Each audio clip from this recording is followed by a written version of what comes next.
नमस्कार,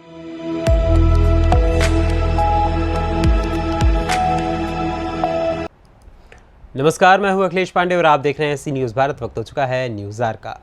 थिएटर की दुनिया में धूम मचाने वाले लखनऊ निवासी फिल्म निर्देशक मुकेश वर्मा की फिल्म मल्लाह सिल्वर स्क्रीन पर दिखने के लिए लगभग तैयार है और वर्ष 2023 में इसको रिलीज़ किया जाएगा। इसकी तैयारी ज़ोर शोर से की जा रही है। उनके नाटकों के मंचन ने देश सहित विदेशों में भी धूम मचाई है। इतना ही नहीं, फिल्म के निर्देशक मुकेश वर्मा को कई पुरस्कारों से भी सम्मानित किया जा चुका है। तो वहीं इनके चर्चित नाटक माई सैंडल को मंचन से पहले ही मायावती सरकार में रोक लगा दी गई थी। मुकेश वर्मा ने तकरीबन 50 से ऊपर नाटक लिखे हैं और उनका मंचन भी कर चुके हैं।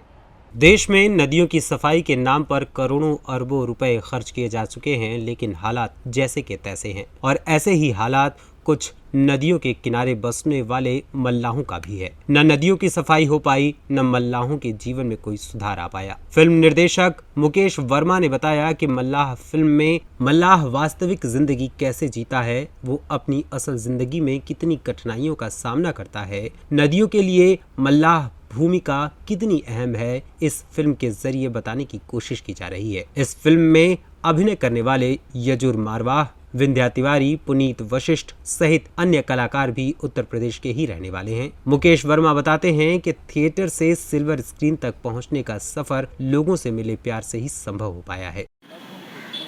रंगमंच से लेकर के फिल्मी दुनिया तक का सफर मुकेश वर्मा जी ने तय किया है। आज वो हमारे साथ हैं, एक नई फिल्म को बना रहे हैं जिसका नाम मल्लाह है। क्या है वो फिल्म और उस फिल्म में क्या चीज़ दिखाई गई है और क्या चीज़ बताना चाह रहे हैं वो, इसको जानते हैं।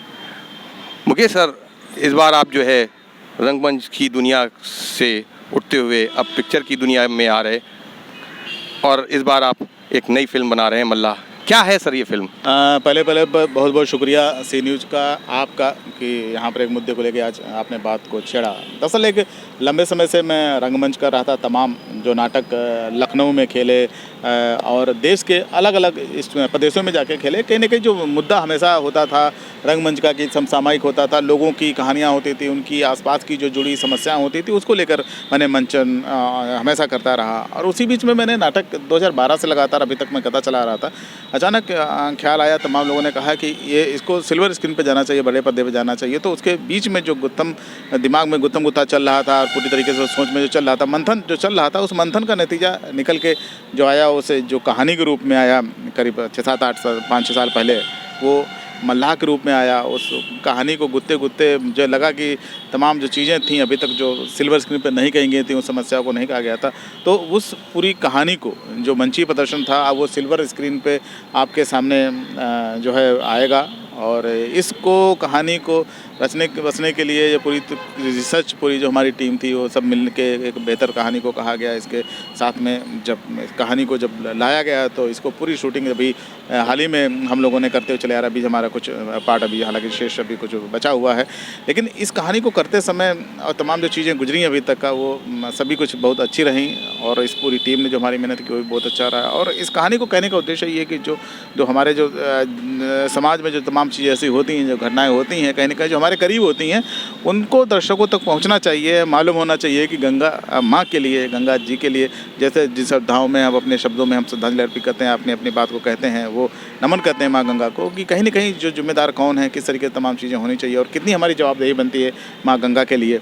उस पूरी कहानी को मल्लाह के जरिए इस मल्लाही को क्यों चुना? मल्लाह ऐसा क्या विषय है? मल्लाह ऐसा क्या कर सकता है उस गंगा को लेकर? बिल्कुल, ये अच्छा प्रश्न है। मल्लाह को लेकर क्या कर सकते? एक्चुअल में सबसे जो कहानी को जो मूल विषय है, एक मल्लाह जो कम्युनिटी है, जब उसको अलग अलग लोग उसको शब्दों में अलग अलग जातियों में अलग अलग उसे परिभाषित करते हैं लोग, कीवर्ड्स लगा के तमाम जो है करते हैं। वो तो जो सबसे बड़ी जो बात थी, क्योंकि जो हमारा जो मल्लाह समुदाय है वो गंगा के किनारे पे रहता है, एक अपनी नाव के सहारे वो उसकी सेवा दिन रात 4 गुना करता है।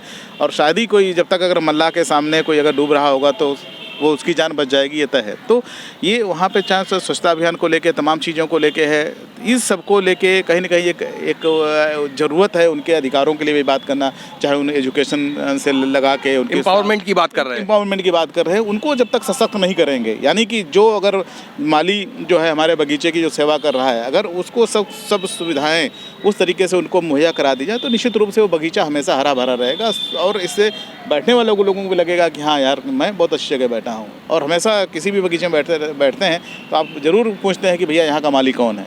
इसी तरीके से जो मल्लाह है, हमारे जो कम्युनिटी है पूरी तरीके से उनकी सेवा माँ गंगा की करती है, नदियों की सेवा करती है। मैं गंगा माँ के अलावा मैं बोल रहा हूँ, चाहे अन्य नदियाँ भी हों, चाहे समुद्र किनारे भी आप ले लीजिए, कहीं ना कहीं उनको एक मजबूत करने की ज़रूरत है। जो जितना उनको अधिकार, तमाम जिनकी समस्याएँ और पूरी जो कहानी है इस पूरे। क्या समझ में आया आपको उन मल्लाहों से मिल करके, और कैसे ये बात लगी कि अगर उनको एम्पावरमेंट कर दिया जाएगा तो एक गंगा साफ़ हो जाएगी? वो किस तरह से हो सकती है? क्या उनकी क्या समस्याएं हैं जो उनकी बेसिक चीज़ें दूर हों और ये गंगा सफाई का जो एक अभियान जो सरकार का है वो भी दूर हो सके? देखिए, दो चीज़ें रही हैं हमारे यहाँ पे, क्योंकि मुद्दे उठते रहते हैं। जैसे नाटक के माध्यम से जब मैं गंगा व्यथा नाटक कर रहा था तो उस नाटक के माध्यम से भी मैंने यही कोशिश की थी कि जो किनारे जो लोग रह रहे हैं, गंगा किनारे रह रहे थे, उनको स्ट्रॉन्ग करने की ज़रूरत है, उनको ज़्यादा जागरूक करने की ज़रूरत है। क्योंकि जो लोग आते हैं गंदगी फैला के चले जाते हैं, अगर कोई वहाँ बताने वाला है, टोकने वाला है, उनको एहसास दिलाने वाला, भाई ये तुम्हारा काम नहीं है, तुम क्यों गंगा करते हो, हम 24 घंटा यहाँ सेवा करते हैं, उनको मजबूती से उनको करते हैं, तो ये वो ज़रूरी है। दूसरी चीज़ रही कहीं ना कहीं जो शिक्षा को लेके, या कह सकते हैं कि जो नदियों किनारे ये रहते हैं, ये जब बाढ़ का जो आती है तो विवेशका आती है तो इधर से दूसरी तरफ ट्रांसफ़र करते हैं, फिर उधर से कहीं ना कहीं इनकी जो एजुकेशन जो प्रॉब्लम होती है वो भी कहीं ना कहीं जो है मुझे लग रहा है कि जितना समस्या रहती है उस चीज़ को लेके वो देखने को मिली है खासतौर पे। तो उनकी चाहे एजुकेशन की प्रॉब्लम हो, चाहे स्वास्थ्य की समस्या हो, चाहे किसी भी तरीके की, मुझे लग रहा है कि बहुत करीबी से देखने के बाद ये लगा कि ज़रूरत है वो जो मुख्य धारा में उन्हें लाने की, आगे उनको बढ़ाने के लिए भी ज़रूरत है उनको। इस फिल्म में कौन कौन से लोग, चूँकि ये बड़ी फिल्म है, आप बड़े स्क्रीन पे लेकर के जा रहे हैं, तो इसमें जानना ज़रूर चाहेंगे कि इसके डायरेक्टर कौन, माने म्यूज़िक डायरेक्टर कौन, इसका ये सब जो चीज़ें लोग कर रहे हैं वो कौन कौन लोग हैं, उनको भी जानना चाहेंगे। देखिए, समस्या सबसे बड़ी थी कि क्योंकि कहानी को बनाना था, सबसे बड़ी जिम्मेदारी ये भी थी कि कहीं ये लिखते समय या डायरेक्ट करते समय मुझे ये लगा कि कहीं डॉक्यूमेंट्री ना बन जाए, उस तरीके से ना बन जाए, क्योंकि लोगों तक पहुंचाना है। एक सीमित जो दर्शक है या वो लोग हैं जिन तक की कहानी को पहुंचना है, हमें सिनेमाई भाषा में समझाना था। तो सिनेमाई भाषा में पहुंचाने के लिए जो अजरू मारवा, जब शेख कृष्णा जो गोविंदा की फैमिली से आते हैं, वो इसमें हैं। विंध्या तिवारी इसमें जो हीरोइन है, श्रद्धा है इसमें जो अनुपम खेर एकेडमी से हैं, और पुनीत वशिष्ठ इसमें हैं। तमाम जो कलाकार हैं वो यहाँ पर हैं, और ज़्यादातर कलाकार हमारे उत्तर प्रदेश के इस पूरी फिल्म के हैं।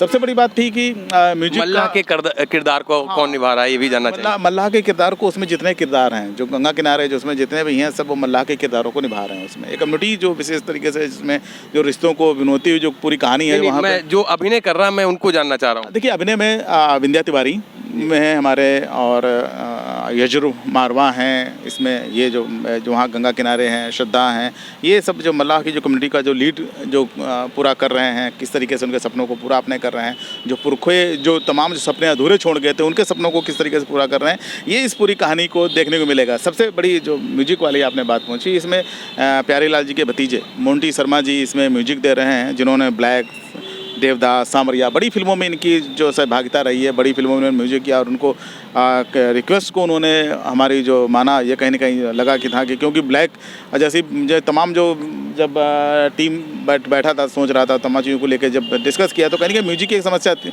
ना कहीं रहती है, लोगों को समझ में भी आना चाहिए, पसंद भी आना चाहिए, तो उसके गानों को लेकर भी था।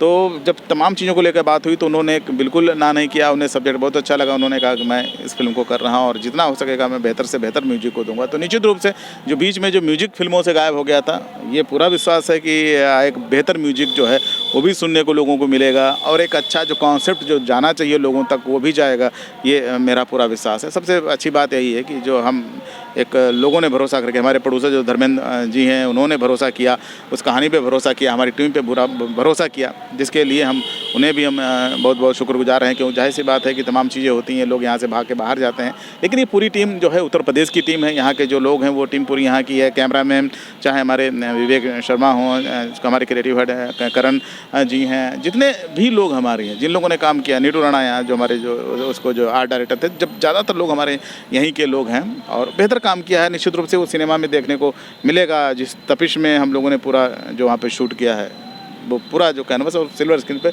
ये पूरा विश्वास है मुझे। कब तक फिल्म देखने को मिल जाएगी? देखिए फिल्म इसमें तो जैसा मैंने बताया कि शूट अभी कुछ हमारा बचा हुआ है, बाकी हमारा काम चल रहा है, लाइनअप चीज़ें हो रही हैं, लेकिन ये पूरी तरीके से फिल्म नए साल में हम आपको सिनेमा घरों में दिखाएंगे।